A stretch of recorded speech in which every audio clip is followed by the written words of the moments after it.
Mi querido José María, ¿cómo te va? Acá andamos, en la lucha. ¿Vos viste lo que es el texto que acabo de leer? Es impresionante. Pero es lo que te decía recién fuera de cámaras. Cuando un discurso está bien hecho, no deja lugar a que pasen esas cosas.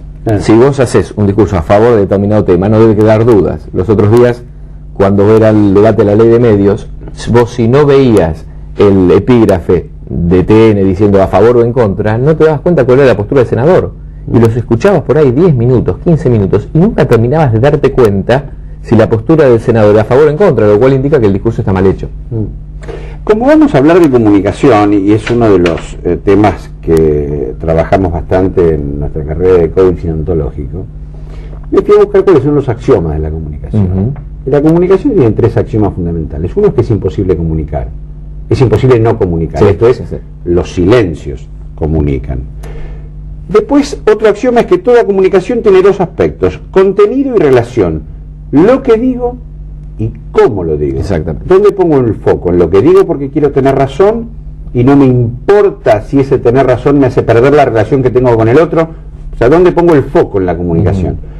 Y el otro es que la importancia no está solamente en la forma en que puntúo, sino en cómo escucha el otro esa puntuación que yo le pongo, ¿no? Exacto. El tema es Maradona, después nos va a dar para mucho más. Te analizo un poquito lo que acabamos de decir. Primero me decías cómo era la frase, porque no quiero cambiarla. Me decías el tema del contenido o la forma. Tiene una parte de contenido y una parte de relación. Contenido es lo que digo, relación es el otro. Claro. Lo fundamental de oratoria, lo fundamental de la comunicación, es cómo le llega al otro. Lo primero que decías es que el ser humano no puede no comunicar. Exacto. Te voy a empeorar la consigna. El ser humano es un ser comunicacional, comunica siempre. Dormido comunica, y esto es peor, aún muerto comunica. El primer informe de un forense es la expresión del difunto. El caso Monzón fue claro porque Monzón había dicho que la había estrangulado, y el forense dice es imposible porque el rostro del estrangulado es inconfundible. O sea, el ser humano muerto y todo a través de su expresión sigue comunicando. Sí. Tema 1. Tema 2, la forma y el contenido. Siempre es más importante, por feo que suene, la forma que el contenido. Te voy a poner un ejemplo concreto. Los discursos de la Rúa, ¿eran buenos o malos? Jamás lo sabremos porque nadie los escuchaba. El peor discurso, el peor texto bien comunicado llega. El mejor texto mal comunicado no va a llegar nunca, con lo cual el discurso en realidad depende del otro, todo el tiempo depende del otro, porque el discurso por definición nunca es para uno mismo, porque vos ya sabés y ya tenés en tu cabeza el texto del discurso. El tema es cómo le llega al otro. Entonces lo primero y principal es definir bien quién es ese otro, que es un error muy común equivocarse en definir quién es el otro, y después ver cómo se lo comunicas. Y en cuanto a la relación del cómo y el qué, vos fíjate lo siguiente, no solamente la puntuación. Cristina, en uno de los discursos contra el campo, dijo, el texto es, humildemente les pido perdón. Leída la frase, es fantástica. Es lo que un presidente debería hacer. Cuando se equivoca, pedir humildemente perdón. Ahora, Cristina, en lugar de decirlo en ese tono, dice, les pido humildemente me perdonen. Humildemente me perdonen y la boquita abierta no es signo de humildad. De hecho, transmitirle a tu cara y a tu gesto lo que estás queriendo decir. Tal cual, transmitírselo al público. De hecho, Crítica, que no vamos a acusarlo de ser un diario de derecha, mostraba el rostro de Cristina con la mirada desafiante y la nariz levantada, el monumento al orgullo, y decía humildemente en letras de molde y mayúsculas, como para desde la gráfica transmitir el tono de soberbia con el que lo dijo. Entonces la palabra humildemente no llega, ¿por qué? Porque el tono llega mucho más y la imagen llega mucho más.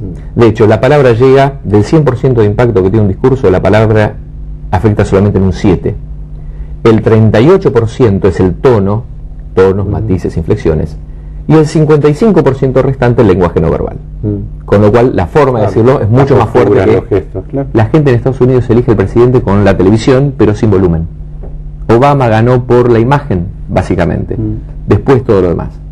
Pero de hecho, fíjate, el manejo de la imagen de Obama es tan maravilloso y tan fantástico, que el Obama de campaña es uno, y el Obama que asume ya es otro distinto, más firme, más fuerte, y a los meses de asumir se saca, nadie puede creer que haya sido casual ni espontánea, la misma foto con el nene jugando en la oficina que tenía Kennedy hace 40 años. O sea, el manejo de Obama de la imagen es tan fantástico que lo lleva a, siendo un presidente de un país que invade otros países a ganar el Premio Nobel de la Paz.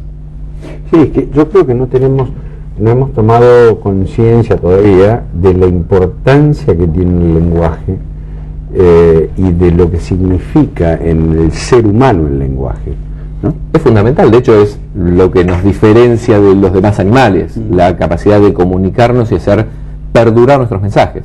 Sí. Fíjate que una característica del argentino, no sé si en otros países, es cuando nos invitan a algo, la pregunta es: ¿no querés ir al cine?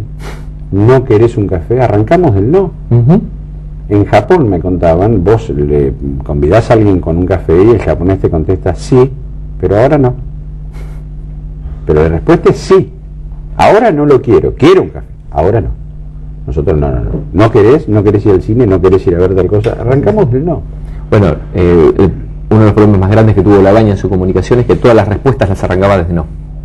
Quizás la costumbre del ministro de Economía, que justamente el trabajo de él le pagan para decir que no. Claro. De hecho, el ministro de Economía de Chile, el que hizo la famosa reforma económica, que esperaban que fuera una reforma económica de centro izquierda y fue de centro derecha después de Pinochet, lo llamaban el ministro Banana, porque era plata no, plata no, claro. Plata no.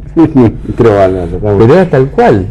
Pero después, Labaña como político no podía tener el mismo mensaje que Labaña como ministro de Economía. Claro.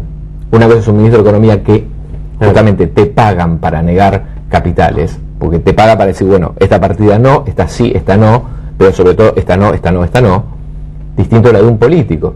Había un viejo chiste que ahora está un poco desactualizado, porque la concepción de las damas ha cambiado, pero decía que la diferencia entre un político y una dama era que el político, cuando decía que sí, decía tal vez, cuando decía tal vez, decía que no, y si dice que no, no es un político.